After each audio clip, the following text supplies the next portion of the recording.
So last week we started talking about how to perform Kate's antibrid weave in double staff. And we started off with Casey Houle's approach to doing it, which combines together an isolation and an anti-spin in such a way that you produce what's really a hybrid weave rather than an antibrid weave.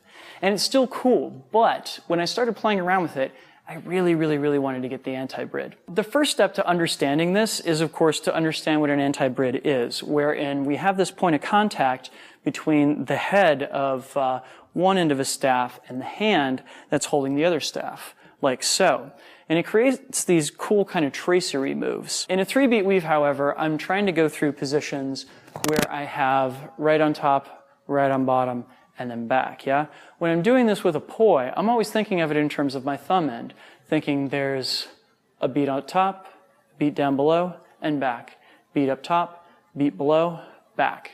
When I'm doing this with a staff, of course, there is another end to worry about, so it gets more complicated. I arbitrarily decided when I was working on this move that I then was going to make it a downbeat with each side of the staff, above my hand, below my hand, and back. So what that winds up being looks like this if I'm going to do it across my left-hand side, where I have my right-hand staff, I'm going to put my thumb end having a downbeat, my pinky end having a downbeat, and then I'm going to keep working it around to this really uncomfortable grip that we talked about in one of my first double staff tutorial videos, where we keep on having it go around to get the thumb end another downbeat, then the pinky end another downbeat, and then thumb end, pinky end downbeat, thumb above, thumb below, pinky below, thumb. So it's really, think of it as being thumb over, thumb end under, pinky end under, thumb end back, pinky end back. So let's take this piece by piece and see if we can figure out how these two staves are going to relate to each other, yeah? So we're going to start right here with my arms crossed, my right hand on top and my left hand under, and the two pinky ends are pointing towards each other. What I'm going to do is I'm going to put both pinky ends up towards the ceiling, and you'll note that as I do so, my right hand staff is reaching back behind my back. So this is what counts as that thumb over moment. From here, I'm going to push my left hand thumb end out as my right hand pinky end is pointed out to the left hand side here. I'm then going to bring both of the pinky ends of the staves down. You'll note how I'm maintaining that point of connection so that I have the pinky end of my right staff even with the hand on my left staff and the thumb end of my left staff even with my right hand. Oh God, isn't that a great thing to keep track of, right? From here, it's going to be I'm pushing out and back, so I have my my left hand staff back behind me, and then I go up so that I have, you'll note that as I'm doing this, my left hand staff is coming between my head and my arm, and I now have my thumb end of my right hand staff pointed down towards the ground, and I'm going to push out so that I wind up with my arms crossed over, and if I turn around right here, what you can see is I have my right hand in that uncomfortable position where I'm essentially pointing my index finger out towards my thumb end, and the entire staff is kind of resting on that line between my thumb end and my wrist. So back here, I now bring my both of my pinky ends down towards the ground, and let me turn around again so you can see this. This is not a comfortable position, and I don't want to stay here for very long. Again, I have my right hand index finger pointed up towards the sky and the staff kind of resting on the flesh of my thumb. My left hand staff, the pinky end is pointing down. And from here, I'm going to bring it back around so that I have my pinky ends pointed towards each other. And then both pinky ends pointed up, both pinky ends pointed out, or rather pinky ends pointed towards each other, both thumb ends up, and I'm back where I started.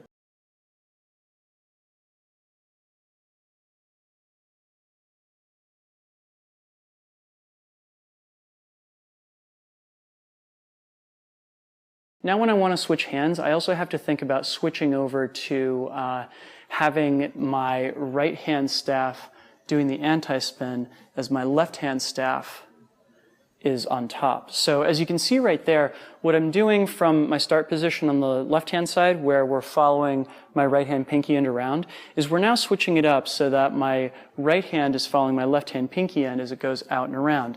My left hand staff thumb end is coming up in between my arms.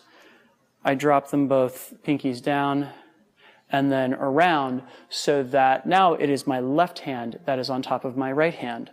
And now, just like I did on my left-hand side, I'm going to go both pinkies up, out to the side, both pinkies down, around, to that awful, awful, awful uncomfortable position, down and around, back, up, and over to getting my left hand on top again, right?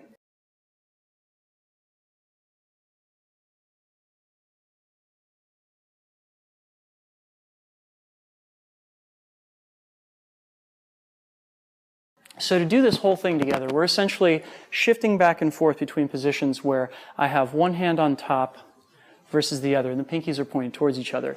If you follow that pinky end around, it'll do a lot to help you keep track of where you need to be at all times in this move.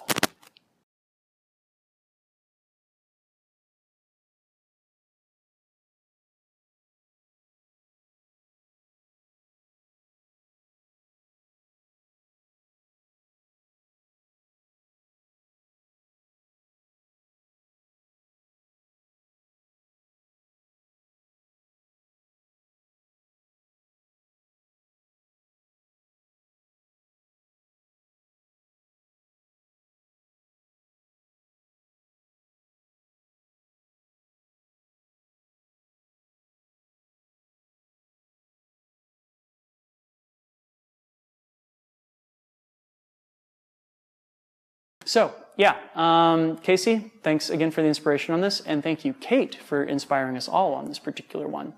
Thank you guys for watching, and I will see you next week with another double staff video. Peace.